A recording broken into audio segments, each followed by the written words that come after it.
കോൺഗ്രസിലെ വനിതാ നേതാക്കൾ ശക്തമായ നിലപാടിലേക്ക് പോവുകയാണ്. ഒരു നിമിഷം പോലും MLA സ്ഥാനത്ത് ജനപ്രതിനിധിയായി തുടരാൻ രാഹുൽ മാങ്കൂട്ടത്തിന് യോഗ്യതയില്ല എന്ന് കോൺഗ്രസ് നേതാക്കൾ തുറന്നു പറഞ്ഞു തുടങ്ങിയിരിക്കുകയാണ്.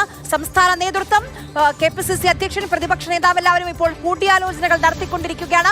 ഏറ്റവും സുപ്രധാനമായ വാർത്ത എന്ന് പറയുന്നത് രാഹുലിന്റെ രാജിക്കാര്യത്തിൽ ഇന്ന് വൈകിട്ടോടെ തീരുമാനം എന്നുള്ളതാണ്. കോൺഗ്രസ് നേതാക്കൾ പരസ്പരം ആശയവിനിമയം നടത്തുന്നു. അതോടൊപ്പം തന്നെ പാലക്കാട് ഒരു ഉപതെരഞ്ഞെടുപ്പിനുള്ള സാധ്യതയുണ്ടോ എന്ന കാര്യം കൂടി പരിശോധിക്കുകയാണ്.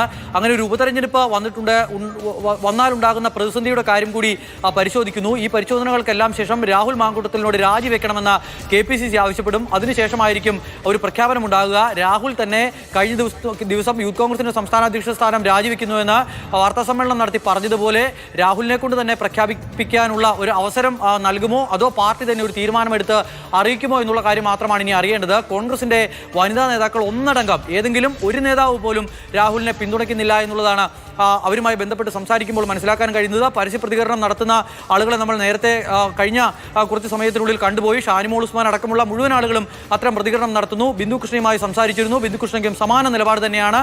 അങ്ങനെ വളരെ പ്രധാനപ്പെട്ട നേതാക്കളെല്ലാം തന്നെ രാഹുലിനെ തള്ളിപ്പറയുകയാണ്.